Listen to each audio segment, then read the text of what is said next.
stage about how we're going to twirl on stage, and Vinay actually did it. Because we look like the Backstreet Boys plus girl. You know? I bet you haven't seen that entrance. So, we're here to talk about hybrid, obviously. Justin just gave us a great intro.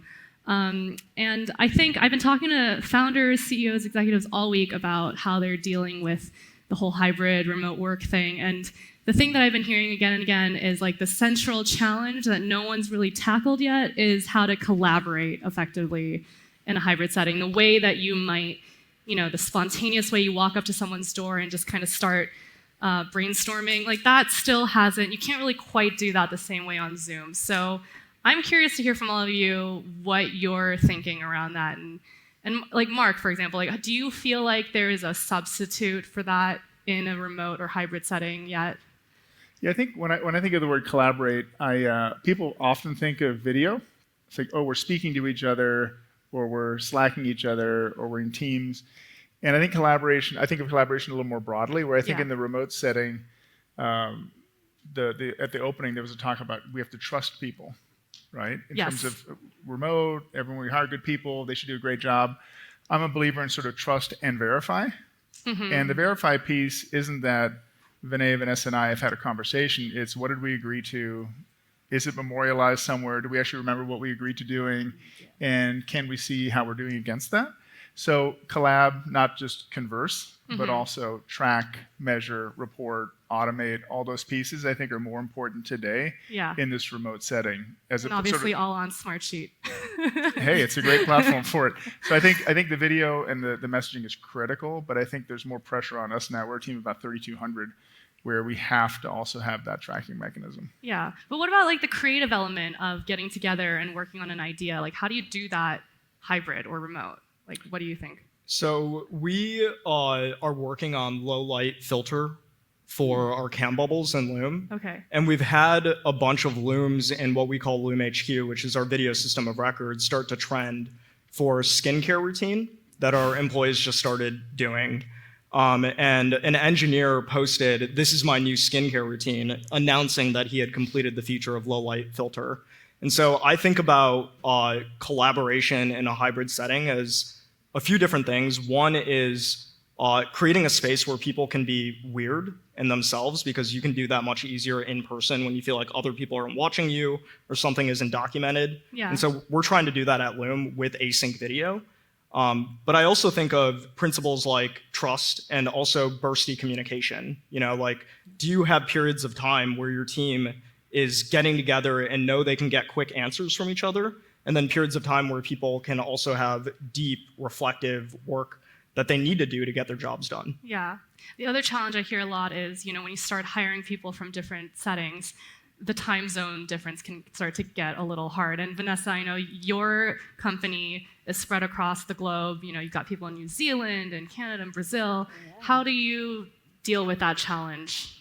Yeah, for us, when we started hiring, we focused on European centricity, at least for the product teams and for the broader company. But then at some point we widened out the time zones, and we kind of left it on to the teams to decide whether they can take on people outside of these time zones. And it also depends on the candidate, how much they really want to adjust to the aspect of having enough layover in terms of the time zone. We usually try to give the teams the structure to make own decisions on how they want to work and at what times they want to sync up. But I think in general, you need to create a culture where async time and async work is possible, and you don't always think you have to be in the same time zone or online at the same time to be effective and to be collaborative. But would you say there's like a maximum number of hours difference for this to work? What is it? Yeah, we usually said, in order to be impactful in your role and to have some sort of impact to the broader company, you should have an overlap of 5 hours, and the person need to make this work on their end, whether they get up earlier or whatever their preference is. We usually don't give them rules up front, but they usually decide. And we have some people that just love getting up at 6 a.m. and we have people that just love working in the night, and we just give them the freedom to do that. Yeah. So the other big debate that I've been hearing a lot of from both sides, employees and executives, is when you start hiring people in different geographies, you start entering into different market-based pay rates, right? You know, like if you're going to start hiring people in Raleigh, North Carolina, are you going to pay that person the same as someone working in San Francisco? And for a long time, the answer was definitely not. But that seems to be shifting a little bit. So where do you guys stand on this debate? Where do you stand on this? Yeah, so I was VP People at Loom, which is hilarious that I ended up as head of HR for anybody who knows me. I learned a lot about international employment, and what I'd say is that we're entering a market that rewards capital efficiency. And so I think that you have to figure out what that means for your culture. And so for Loom, the answer is inside the same country, we do no location-based pay. So if you're a senior software engineer in North Carolina, you're going to get paid as much as a senior software engineer in San Francisco. But if you live in New Zealand, where the cost of living is considerably lower, we do end up applying what we call a geodiff. So we take the GitLab approach of applying a geodiff. And what that means is that strategically, as we branch out to other countries, one of the stated points of that is to reduce costs. And I think that in this market, if you want to survive, like that's going to become increasingly important as money gets more expensive, as the Fed continues to increase interest rates. Yeah. But everybody has to figure out what actually makes sense for them strategically based on where their company is in the market. And we're going to talk about the market in a second. What do you think, Mark? Yeah, we concur on the country delineation. I think there are a few things we've chosen to do around benefits, where we say this is a principle of our company, and we want that to be universal. But on the restricted stock units and the base compensation and bonuses, it's very country specific. I think there's such mobility stateside or in the States or in Canada where people can move freely, that where there's a little bit more friction when you go international. And so we think also the companies that are trying to capitalize in country are burning a lot of unnecessary cycles. Yeah. I mean, you know, now that everyone's kind of expanding where they're hiring and how they collaborate, obviously the benefits are really obvious. You know, you get an expanded talent pool and sometimes cheaper. But what are the challenges in kind of increasing your scope of where you're hiring? Well, I think for us, in the end, it depends on the market and the costs, right? For us, for example, as a European-centric company, we avoided hiring talent in the States, but also for other reasons that are legal and related to entities and stuff like that. But I think just to also add to what you guys said about the location factor, we are actually taking a mid approach. So we are not going, we do location-based salaries, but not as strict. And we always put like markets into buckets. And so there's a multiplier attached, but not as strictly as other companies do. I think the reason so many companies have been doing this recently, even though they might not want to, is because everyone else is, right? And the talent competition has been so fierce. But, you know, you just mentioned the interest rate environment and the market and everything's changing all of a sudden. Do you feel like in the last few weeks or the last month or so, with this shift in the market and, you know, all this talk of a recession, the kind of balance of power has shifted a little as well when it comes to remote work and hybrid work? And, you know, obviously employees want to stay home generally. A lot of executives like it more when they're in the office and they get the face time. Do you feel like that's kind of shifted now? What do you think? I think that we came out of a pandemic where everybody was remote, and some people figured out how to trust their employees, and some people did not. And I think that some people figured out how to set up systems to make this a sustainable way of working, and some people weren't able to, or maybe didn't believe in it enough to even make an attempt to try to make it a sustainable thing. So I think about this much more through the lens of this is just a calibration period. I think we ended up having like 4 million new businesses started during the pandemic.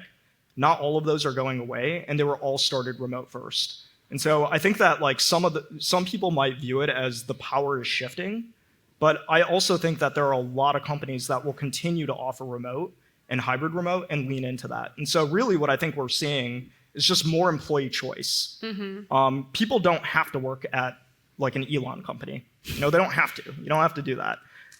People can go work at Loom. And so I think that, you know, we'll see what happens. We'll see what happens. Mark, what do you think? Do you think the power is back in the hands of the employer now? I think people love talking about absolute positions, and Yeah. I view it as a continuum, right? So when you look at the challenges of remote work, there are plenty, but when you look on a net basis, the fact that we had a 25-point shift in employees who work within 50 miles of Denver, Boston, and Seattle, we went from 8% of our population to 33% of our population in 18 months. So I don't care how hard remote work is, the net benefit to having all these employees across Boise and Austin and Chicagoland and LA and San Diego, it's like, I'll take that any day of the week. So on the is the power-based shifting, I think the biggest thing that's helped companies like ours is that the over-promising that's happened by late-stage privates, the CEOs and people trying to attract talent by making big statements, that has been muted a bit. I mean, there was a story of a CEO promising an inside sales rep, massive wealth because their company was going to be worth $200 billion within 3 years. $200 billion. So you're going to skate past Salesforce in the next 18 months? It's a big statement. So I think the second those promises start to unravel a little bit, I think that's probably the biggest impact of solid companies being able to attract. Yeah. And then the other thing, kind of, solution that I've been hearing a lot around this element of collaboration and working together in teams in a remote setting is less the requirement of people being in the office, but maybe coordination around, hey, maybe, everyone on my team, we decide together we're going to go into the office 2 days a week and it's going to be the same 2 days. Has that been something that you guys have been working on? Is that maybe the solution? Yeah, I think giving someone an experience that they can't develop in their own personal home, right? So if Vanessa, Vinay, and I are on a Zoom together, we don't have the benefit of being in a huge room with amazing light and great facilities. So do stuff that's going to attract people and compel people to come in. I think when you look at the two services here, left and right, when you think about asynchronous work, make the experience damn good, which compels you to look at the presentation, that makes you compelled to listen to the speech that someone's giving about a product design. So you as an employer need to do things to make it attractive. Yeah. It's not like forcing people. It's like that dog doesn't hunt too well right now. I mean, we've talked a lot about the word async and sync a lot this conversation, but Vanessa, what do you feel like is work that can be done asynchronously and what has to be done synchronously? Are there buckets of categories? I mean, there's different types of meetings, right, that happen there. There's reporting meetings, those can happen async, right? I guess we all agree on that. There's alignment meetings that can also happen written at times, depending on the topic. Then there's a type of brainstorming meeting where you just kick off things. Those are usually nice when you have them in person to be creative together, to have fun and develop an idea. But I think the goal is to really challenge your meeting culture and make sure, hey, what is our behaviors as a team and can we actually change them? And there are lots of meetings, probably 80%, that probably could be done in a document, in pitch, or in other... Over Loom. Or with Loom, with a recording. And so I think it's about to really challenge your own culture and your own work habits as a team and as a company. Yeah. It's funny, we've got 3 companies on stage and all of you are in some ways remote software for collaboration. I'm curious what tools you would recommend besides your own for doing this well, any other pieces of software or... Yeah, I mean, I think that, so when you say doing this well, you're talking about... Collaborating remotely, hybrid, working together. Oh, and I can't say Loom, right? You cannot say Loom. They could say Loom, but you can't. You didn't do the spin, so... I think whiteboarding solutions are getting significantly better. FigJam is a huge entrant in the space. I know a lot of our designers are picking up on that, and we're naturally seeing other people pick up FigJam as well. We're seeing a lot of Mural and Miro getting picked up as well. I don't think there's a clear winner in that space yet. Yeah. And so that's really interesting to me.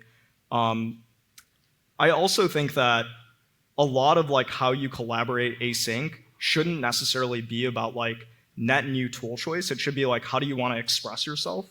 Yeah. And then what tools do you already have that can do that? So this is not going to come as a surprise to people, but we use Notion, Slack, which is actually way more synchronous than async. And we use Zoom and Google Docs if we have to have external folks jamming on stuff. But it's really more about the operations, and it's more about the operational cadence than it is the tool itself. Yeah. One other thing that I think is changing because of the hybrid work explosion is real estate and like corporate real estate. Mark, we've talked a little bit about this. I mean, these two companies, they kind of started remote first, but yours had a kind of transition. And in turn, your company's real estate decisions have had to evolve. So how do you think about what offices should look like now with the way that you're working? And also, when you're thinking about new employees coming in places that you haven't hired before, what's kind of like the threshold for, okay, these people should have a space to meet and work together? Yeah, I think for us there's sort of a minimum threshold. I think within a city center, I view about 150 people. Okay. And that's where we start to invest in spaces where they can congregate, which looks different than someone's home. And I think we're going to start investing more in larger spaces. So maybe being able to house 30 people, 50 people in a design type, like a big design session. So I think what's going away is like the 6 to 8 person meeting rooms. What's going away is the cubicle type layout. It's going to be more meeting places. I think there's a big shift there. But when you look at capital, like as a team of 3,000 plus, like real estate is still tiny compared to our AWS bill. Yeah. It's like half. So it's people, it's compute, and then real estate is running third by a long shot. So it's none of us have factories. We don't have these huge capital expenditures. So I think real estate for a lot of tech isn't actually that big a decision. What's not happening, I think few people are sort of planting the flag saying this is the future truth. I think we're all sort of observing and reacting and not making these huge capital allocations quite yet. Yeah, but it's hard though because these leases are long, so you kind of have to make a decision.